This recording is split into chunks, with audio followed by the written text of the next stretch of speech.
topic, though, actually is a very interesting topic to me. And so that's why I'm very excited to hear your guys' thoughts and feelings on this, because the topic being whether or not dentistry should be considered essential. I know here in Ohio, we've done very well with our governor with the pandemic and the whole process and our numbers and whatnot. But one of the challenges we had was when this all became shelter at home, those of us who had started treatment for things, then it basically got shut down. And then without being able to come in for said treatment, moved teeth that should not have been moved and produced other problems. And so it was really curious in asking you guys, as far as with this question, is how do you think other medical professionals view dentistry? Do they view it as an essential, or what is going on out there with them? Do you know? Well, I can go first on that if you want. Sure. As I said, it's an open conversation. Yeah, for sure. No, I mean, and interestingly enough, we've had, since we've reopened, I mean, we have many patients that are doctors, nurses, PAs, and it's always nice to hear from them when they come in. They're still coming in. They're still getting their teeth cleaned. I think at the beginning when we had that New York Times article that came out that said basically, you know, the top 25 worst professions to be is like the dentist, then the dental hygienist, then the dental assistant, and then the person who cleans the dental office is at risk. You know, I mean, it's just like so gloom and doom. And the reality is we've kind of been prepared for this all along. So it's nice to get sort of that nod of affirmation from our patients who are in the front line and are in the medical profession, because we've heard very often like, oh, you guys are doing it right. You know, things like texting from their car, you know, because I feel like they're the ones who are the most educated to be able to see those things if we didn't have all our ducks in the row, you know. I think that we've definitely been looked upon as essential by the medical professionals. I have several patients who are physicians, several patients who are nurses. They couldn't believe that we were shut down as long as we were with such strict restrictions and mandates. And, you know, everybody was very appreciative when we did open back up. But I think that we, you know, amongst my patient base that works in the medical profession, they absolutely do believe that we were essential. And I think they were, you know, I think we were held to a different standard than some other professionals, some other medical professionals and healthcare professionals. Back in August with the whole World Organization statements about delaying cleanings was kind of confusing. You know, I had a family member who said, well, I'm just going to postpone it. You know, we'll just wait till the next 6 months. And then the ADA came out and said, no, we are essential. And so it's confusing from the patient end as to, well, should we follow the World Health Organization or the ADA? John, do you have any thoughts on that? I think one of the mistakes that we made as a profession, early on when COVID hit, nobody really knew what to do. You couldn't buy advice from people that knew what was going on. You contact the CDC or go to the CDC website and it's use your best clinical judgment. Well, you know, one of the things that I was trained about clinical judgment is know your limitations. And when you don't know what to do, then you refer or you ask and you learn. And that's part of clinical judgment. So being told, oh, use your best judgment, that to me is like, well, flip a coin. You know, the people that we relied on didn't have any idea or didn't want to say. And that really bothered me a lot. And, you know, what we found out was it really wasn't dangerous to be in a dental environment. Like Jeff said, we've been preparing for this for a long, long time. There still isn't one case of COVID-19 infection that you can trace back to a dental office. And that includes even in China before they knew what this thing was. But I think because we didn't communicate this whole thing about saving PPE, it made patients think that maybe dentistry wasn't quite as safe as it is. And I think that was a mistake. Well, so we had just opened a brand new practice at the end of January. So we decided to actually close our office about a week prior to when it was mandated by our governor. And we were concerned at the time, before we really knew what this was, that we already were a little low on PPE in terms of, hey, we're used to getting our PPE drop shipped from our dental suppliers. So we don't keep, huge numbers of back stock of everything. So we keep a week's worth on hand and, or a couple weeks worth, and we're fine. So we had a dribble of PPE to hold us through for this, at the time, indefinite time that we would be closed. And we knew we'd have to preserve that for emergencies.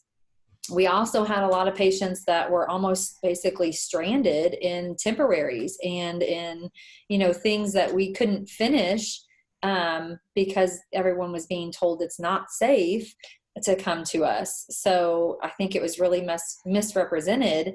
And then as dentistry as a profession, most of us don't have these ginormous offices with all of this back stock. I mean, that's just not how it works in dentistry. So, our PPE, what we had to get by with the dribble of PPE that we had, and then, pray that we just didn't run out when the time came, and then have to have enough to reopen. So it was hard. We actually found masks from Poland through the doctor's parents. And so that's how we were able to get our N95s. Otherwise, we honestly wouldn't have had them until just a few weeks ago. Actually, we also had trouble with PPE because we were hoarding so much toilet paper in our office that we didn't have anywhere to put the masks because we had toilet paper coming out of the operatories. So we were down to one operatory and we just couldn't order anymore. Actually, I love what you said about that, because it's not like you just had this huge volume of backstock. And the funny thing about it is, at the beginning, we didn't know if the world was coming to an end, right? So this knee-jerk reaction to close is understood in a way. And we actually donated all of our PPE to our local hospital, like all of it. Because we were seeing those stories from New York of like these poor nurses wearing trash bags for gowns and stuff. And it's just like, we were so afraid this would happen to our community. So we sent literally all of it away. And so by the time we opened late May, it was, I feel your pain on that, Pam, because it was really hard to track stuff down. Mm-hmm. Well, and that's one of the things that happened too with, now we've got all this thing of, anti-maskers, as they're calling themselves. And part of the reason that the powers that be were saying, there's no need to wear a mask was they knew doggone good and well, we don't have enough masks to go around now. Let's tell a panicky public who is, as Jeff said, going out and, buying skids of toilet paper at Costco. Let's tell them that masks are now really important. There'd have been nothing left for the people on the front lines. But then when it came back and the supply chain started to get caught up, you notice they didn't say you should wear a mask. It was a cloth face covering. And that was simply because, once again, they didn't want, a panicky public to jump in and completely ruin the supply. Human beings are interesting animals. Where you put 3 or 4 of us together, we can have great intellectual conversations, but you put about 10 or 15 of us together and we become a panicky herd of animals.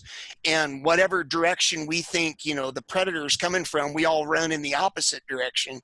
And that to that day, it's still creating problems with the whole deal of, do we wear masks or not?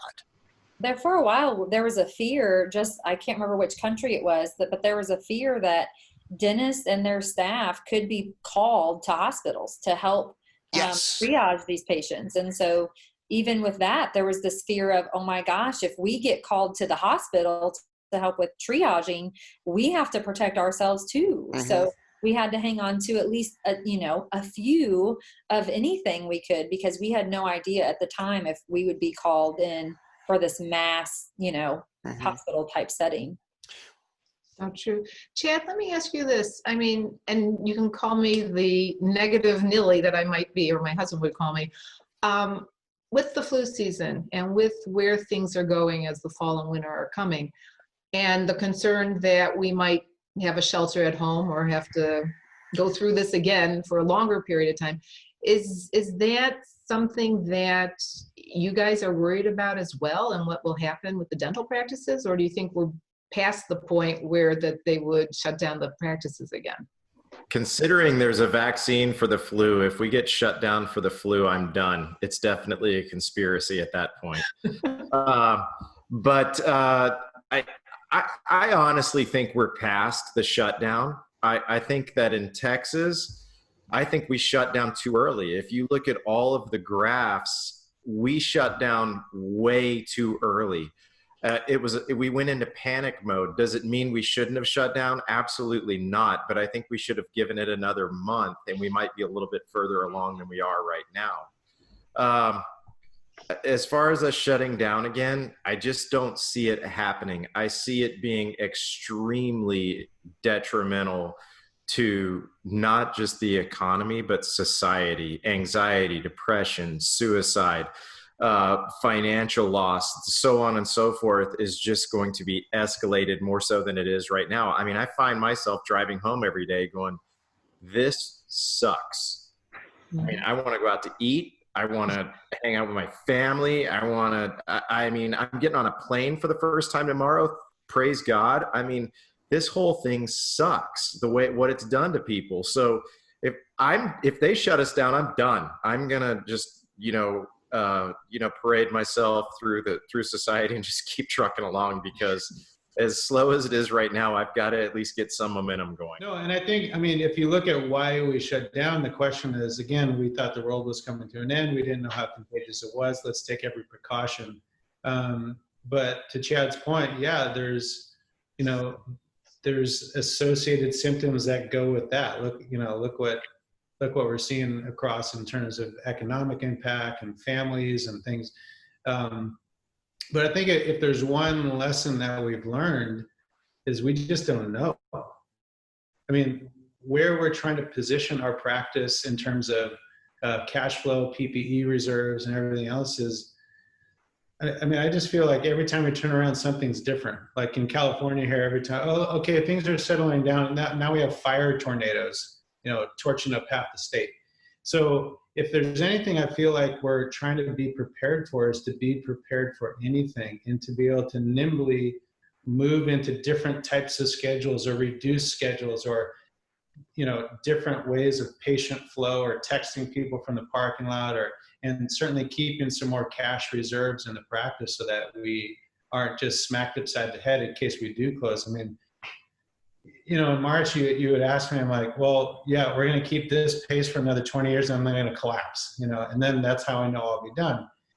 And I think if anything, what we've learned as a practice is, John, like your practice, and I know you're high tech, you're always trying new things and trying to solve new problems and stuff. And that type of ability to kind of be nimble and to be able to pivot into different decision-making processes for your practice, I think is really the new norm for us, because we don't know.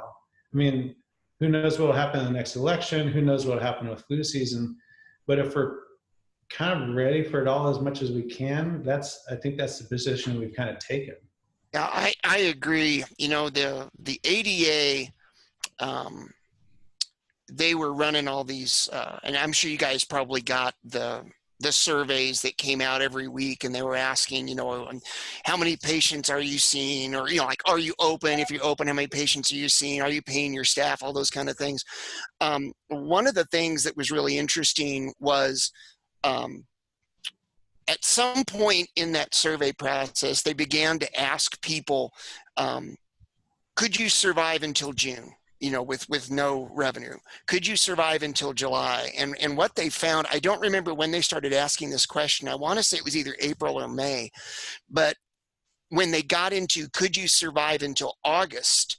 A lot of people, a significant number of dentists said, I wish I could remember the percentage, but I can't, but a lot of dentists said, no, I couldn't survive that long without revenue.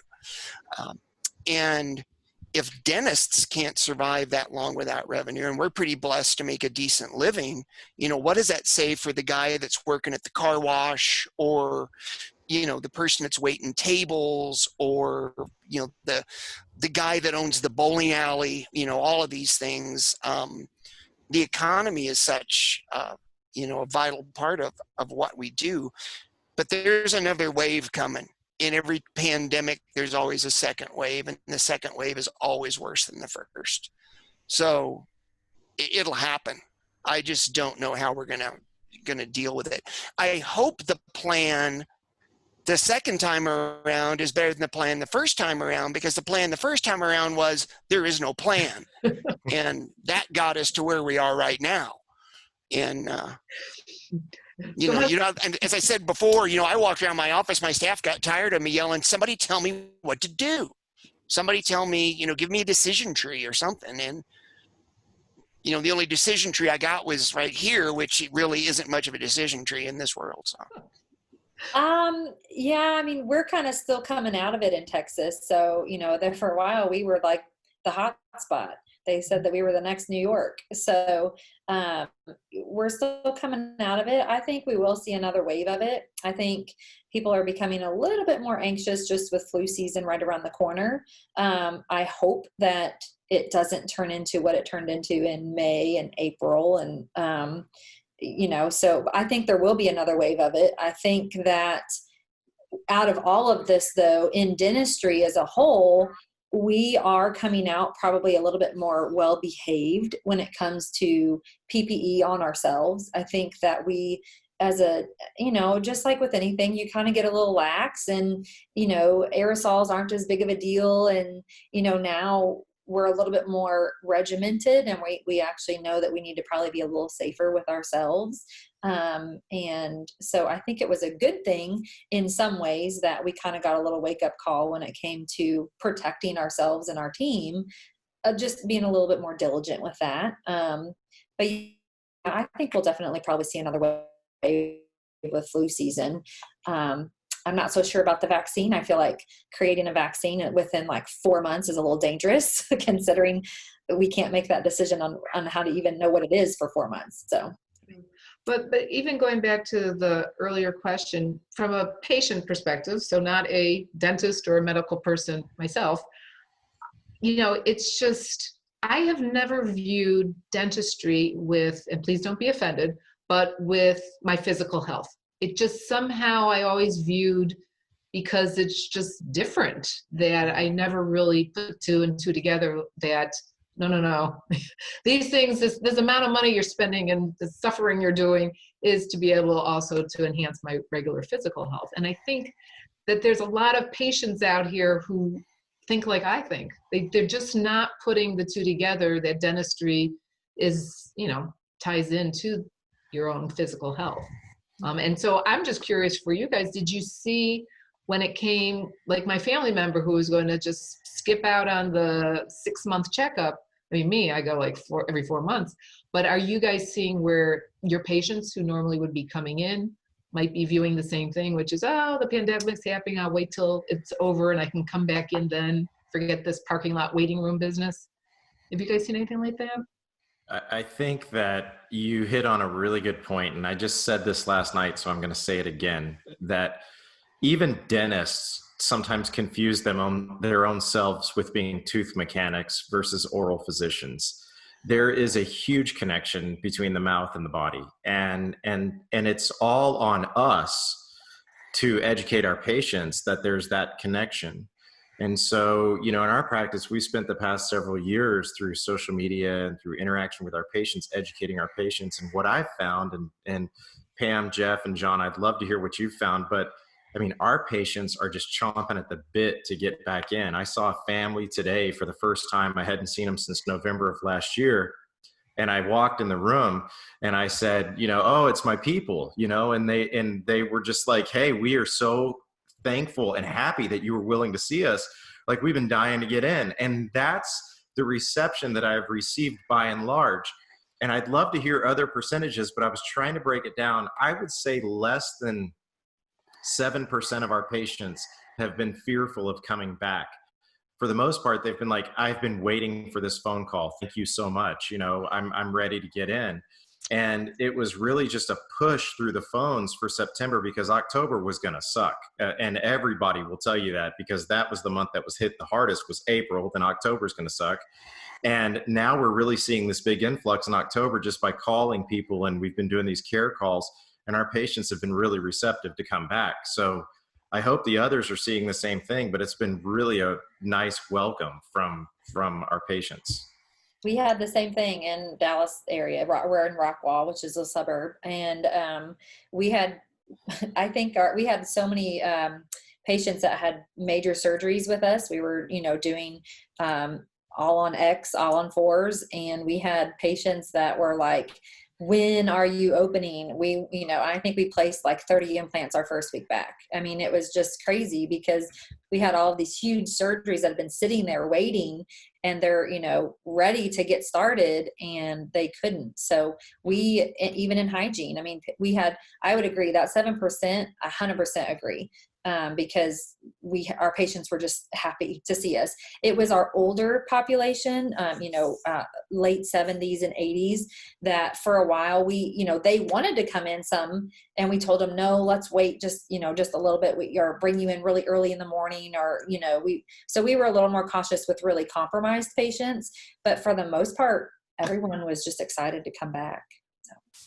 So. Chad, you bring up a really good point. One of the things that I would say the successes it seems like you had in doing that, and Pam, you as well, is that you guys didn't start being careful in March or April. It sounds like this is a protocol and a process of the way you sort of did things all along. So I think that's probably why you saw, and I feel like where we're saying, like, we didn't start being careful about PPE or cleanliness or appearance of the office or how people are treated, or you got a staff member with gloves on digging in the drawers, pulling stuff out. Like, we were already pretty paranoid about the look and feel. Like, what is it? I always go back to Fred Joyle's book, where it talks about everything is marketing. Like, when a patient sits in the chair, what do they see? Do they see a clean environment, a sterile environment, staff paying attention, wearing proper PPE even before? And I think the result of that probably is the success you have. That's a lot of implants in 1 week. I mean, you guys are probably tired. And yeah, completely. And I think, when we saw that, when we saw all these people coming back, we had a couple people like, what, I'm just nervous. I'm like, that's great. We have IV, that's actually where I'm at, is this kind of private IV sedation room. There's no one back here. We'll see you in there. And some people are like, we'll call you in January, and that's okay. But for the most part, people came back, and a lot of the response we got is, well, of course it's safe. Why would it? I mean, look at you guys. Why would it not be? And that's what I mean about being able to be nimble and change what you're doing, because, and one of the things that Fred mentions in his book is actually send a mole in to look around and have this person tell you what they see and hear and smell, and look around, and have them look for breaks in PPE, and really test your team in a fun way. That because now patients are even more worried. They're watching everything we're doing. You have to be on it. You have to demonstrate that you care about their safety more than anything. I think we are going to be seeing things happening in the future, and the question is there a way we can have these organizations look at dentistry as an essential business? Because I would presume you're all probably in agreement that you are an essential business, and it should be that way if there is another shelter at home or shutdown. Yeah, I think the whole thing with us being essentials, I think that we were always probably by the powers that be considered essential, but I think they were concerned, going back to my original statements, I think they were concerned about the transmission. They weren't sure, how infectious is this thing, especially in an environment like dentistry where we're creating aerosols, and then the PPE piece of it. But, now that we've kind of got the supply chain stabilized somewhat, and we know that in a dental environment with, proper infection control in place, that everything's safe, I really don't look for, even if there was a shutdown, I don't look for dentistry to be shut down. I mean, one of the other things, the thing that really had me shut down was, I believe it was either the 16th or the 17th of March that the ADA came out and said, we're thinking it would be a good idea to shut down.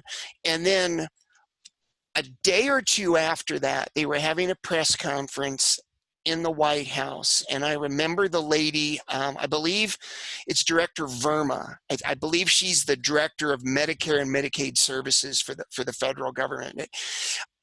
I was watching a live press conference, and she said from the stage, "We are asking for all elective surgeries to be canceled, and that includes dentistry." And that was the day that, I laid everybody off that day. I was like, we're done. We can't see patients. They're asking us, when somebody from the White House says we're asking you to stop, I stop. I think if nothing else, just out of respect. But the infection control thing came up, but also just the idea of elective surgeries. That tells you right there that what they were concerned about was the supply chain. They didn't say that we're concerned about people catching, COVID-19 through a tummy tuck and a facelift, but we know that those surgeries are going to burn through the PPE supply. And, so I think that we were essential to begin with. And now that we've got the infection control piece of it and the supply chain piece of it fixed, I consider us now essential and ready to go. Also, and I'll reiterate, John, great points for sure. But, I don't have a problem with a limitation. I have a problem with a mandate to cease certain things that we do in the office. And so, like, for instance, when we shut down, you're right, the PPE was in high demand. We were concerned. And our whole goal in Texas, as we were told, was to keep patients from the emergency room. Yes. But there was this like, okay, you can do this, but you can't do this, and this. And then when they opened us back up, one of the biggest problems that I had was, okay, PPE is becoming available. We've got certain things that, we should be able to see patients. You can resume dental treatments if they fall under this category. And then all of a sudden you can resume elective dental treatment, but you can't use the Cavitron. What they don't take into account is over the past 6-9 weeks, all of us have been spinning around trying to figure out how to eliminate aerosols. And there have been so many new devices that have been created to eliminate aerosols in the office, up to a 97% reduction in some instances with a simple tool that you snap on the Cavitron. And I'm like, man, what the heck? Let me use the Cavitron. Over the past, 6-8 weeks, we figured out how to eliminate aerosols. And we've been so safe for so long. Give us just a little bit of credit, because I do believe that we are essential. And I do believe that what we do is essential. So I don't see us being shut down again. I see maybe some more limitations, but give us a little bit more credit than you did the last time. Mm-hmm. Yeah, Chad, I love what you said there, because it kind of gets back into what John was saying. It's like we had no direction. And I feel like in some ways we still don't. And if someone would just say, hey, you guys can stay open, but here's what you kind of need to be doing, not this nebulous of check the CDC website, here's a link, right? I mean, it's a little bit more direction. And when you start to think about what is essential, I mean, I guess the core of what is essential, right, is we as a society will be hurt if we don't continue to do this thing, right? I mean, that's the whole idea, right? Is that, okay, candy store, maybe not essential, probably better. For some of us, it might be, Jeff. Yeah, it might be. Yeah. But don't even talk about bars. or marijuana dispensaries, because they come on. Essential. Come on, Jeff. But I know. Where I come and go. But if you think about, one early conversation, I have another great guy in the dental industry, Rick Henriksen. He really succinctly put it. He's like, okay, so most of the people dying have these complicated underlying conditions, right? But what does dentistry do is it keeps your mouth healthy so that your heart, coronary artery disease, for example, is stayed healthy. We know there's correlations between oral health and systemic health, right? And the first thing we do is basically shut down oral health in favor of trying to be safe and non-essential. And of course, what do we see now? Increase in periodontal disease, decay, root canals. I mean, there has been fallback from not doing these things, right? So why aren't we doing why are we categorizing essential services as those things that will preventively make people better able to defend against the virus, right? I mean, that's what we do. That's what cleanings do, right? I mean, Cavatron aside, but you know, I think there's some great tools that have come out from that New Bird, PureVac, all these really fun things. But as a core basis, our job is to keep someone's oral health in check so that their whole body works better, right? And that to me says we're essential. Period. I got a house down the 100% street agree. in Texas. Come back to Texas and talk to our government, because what you just said needs to be said. It's so true. Dude, I'll just come hang out with you. That'd be that. Come on, let's go. Let's go. That's great. You're so right. What you said is so right. It's so true. I just wish more people thought that way. I think there was a gray zone for what they were saying were emergencies that dentists could see. And I think that it was like, well, what do you classify as an emergency? And so for us, it was like an emergency is life-threatening. Well, if I have someone walking around with chronic, severe perio, how can that person who could abscess at any moment, whose immune system is completely drained, how is that not classified as an emergency? Like there's just so much that there's such a gray zone in what the emergencies were at the time. They were like, well, just keep them out of the emergency rooms. Well, what does that mean? You know, are the dentists now just supposed to write scripts? Are they allowed to take the teeth out? Like, what are they supposed to do? And there was no clarity ever given in that. Yeah, and try telling that patient with 8 implants and a broken hybrid prosthesis that's waiting for their permanent to come through. Sorry, folks, park's closed. Moose out front should have told you. You know, I mean, it doesn't go over too well. I mean, they get really upset. And that's, in reality, what we had to tell them with the threat of imprisonment or fines and all this other stuff. You know, you're like, really? Sorry, can't do it, you know? So then let me ask you this, is there a call to action, or is there any steps that should be taken now to be able to keep letting our authorities, our politicians, I mean, Chad's saying, come on down here to Texas, Jeff, but is there something we should be doing at this stage to be able to make sure, listen, Hobby Lobby was lobbying on how they were essential and their stores were open here, at least in Northeast Ohio, because we have to make sure that we're providing crafts and things for you to do in your downtime.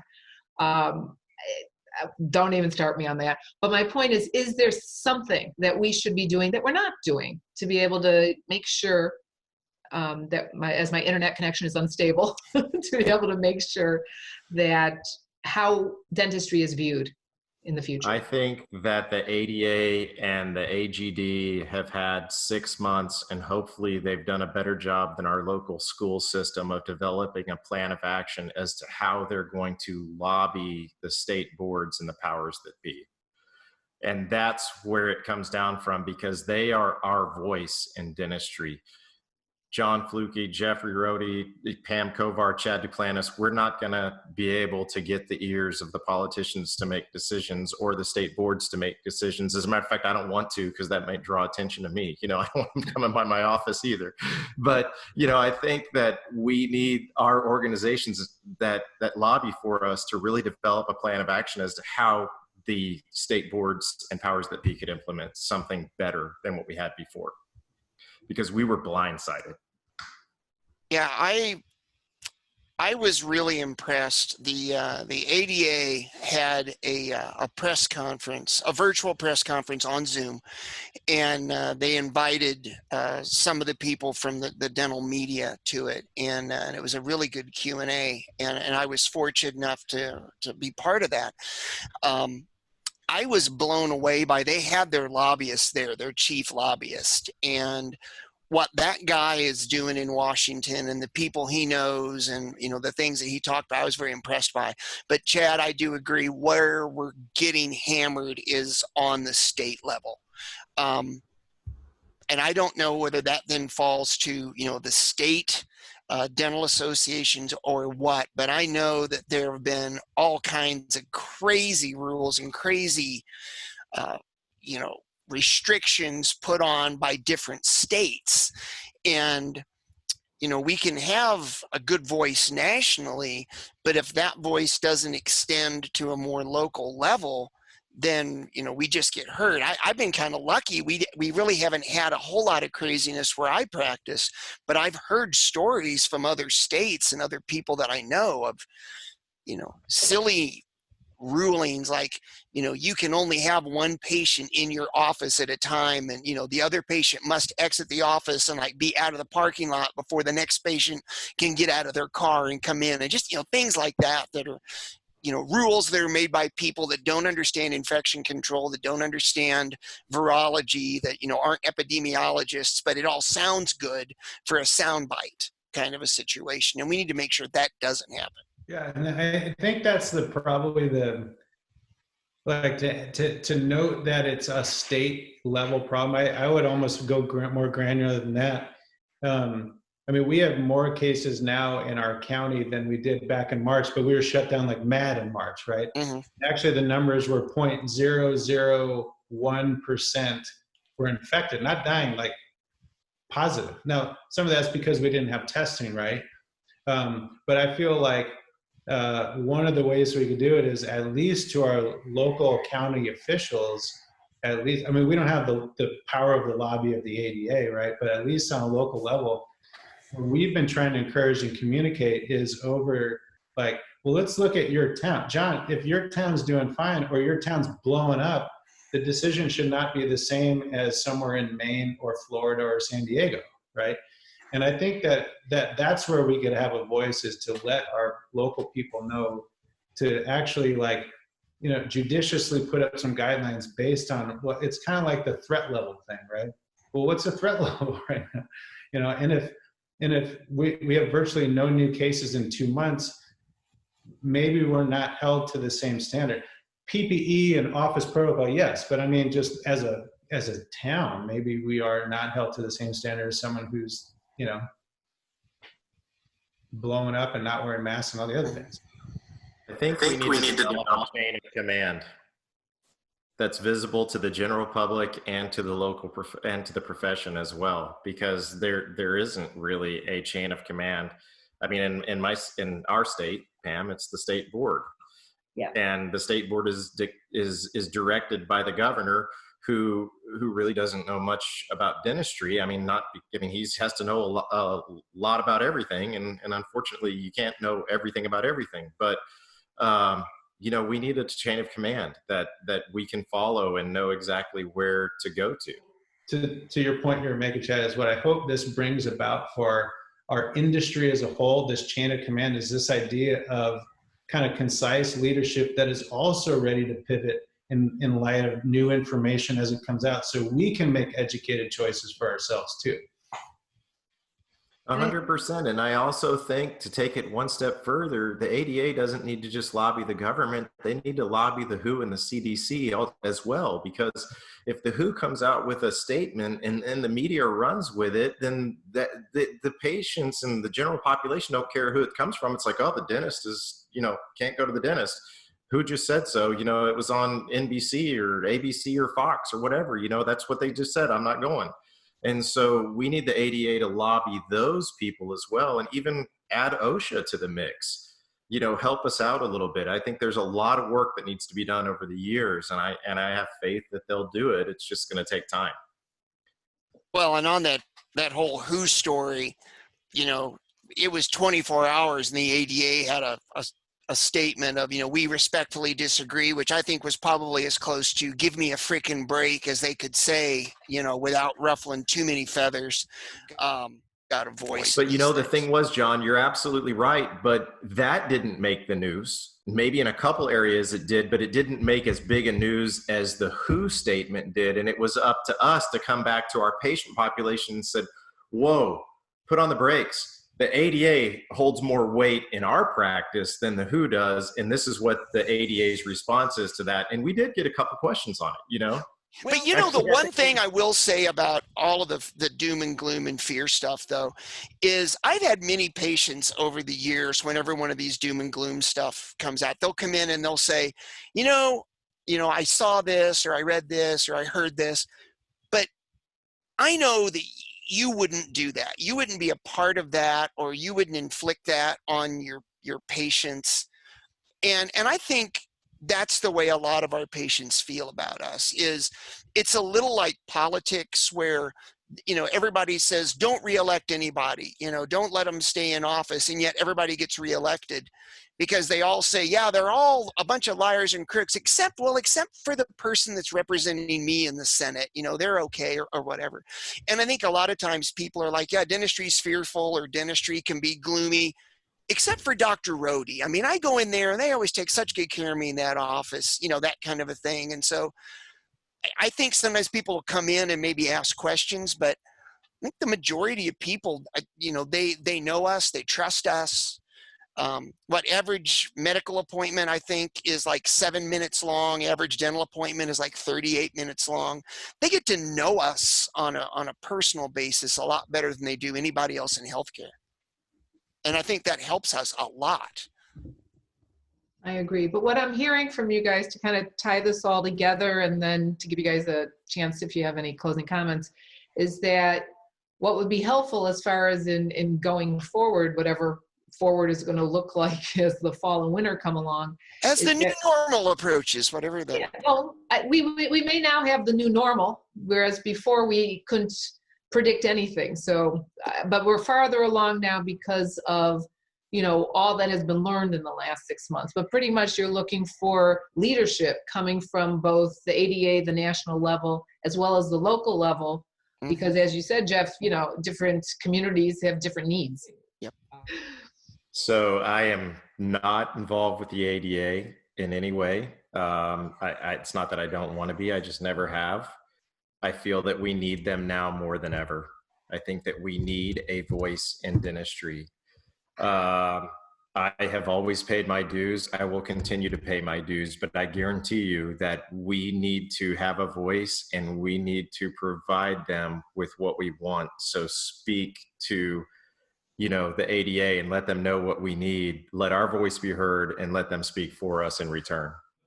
This sounds nerdy maybe, but I love being able to do what we do for our patients. And I guess I would just encourage, like, if I was sitting in front of a group of doctors, to just like kind of stay the course, keep at it. We're still in a great profession. We still make a lot of impact on our community, and no matter what happens, we're never going to be in a position where we won't be needed. So just kind of, go for a run, have a glass of wine, but just at the end of the day, just kind of maintain a little bit, because I think, 15 years from now, we're all going to be around talking about how it was a tough time, but we'll all still be here doing the best we can for patients. And that's what I'm looking forward to. With that being said, it's the greatest job in the world. I would never want to do anything else. I wanted to be a dentist when I was 3 years old. And I wanted to be a dentist this morning. And,